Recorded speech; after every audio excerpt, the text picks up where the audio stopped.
ওদের মধ্যে অনেকেই আছেন যারা সুদ খেয়ে থাকেন, ঘুষ খেয়ে থাকেন, আবার সাথে তারা ৫ ওয়াক্ত নামাজও পড়ে থাকেন, উমরাও করে থাকেন, হজও করে থাকেন।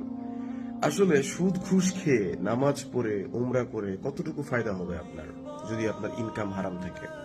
অনেক মানুষ আছে যারা সরকারি বিভিন্ন জায়গায় সম্পত্তি দখল করে সেখানে বাসা করে রেখেছে, সেখানে দোকানপাট করে রেখেছে।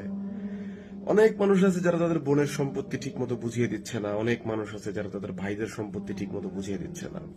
এইভাবে অন্যায় করে মানুষের সম্পদ খেয়ে, হারাম উপার্জন করে আপনি যতই নামাজ পড়েন, যতই রোজা রাখেন, সেটা কতটুকু কাজে আসবে আপনার? একবার চিন্তা করে দেখেন। আসলে মৃত্যুর পর এই জিনিসগুলো আপনার কতটুকু কাজে লাগবে?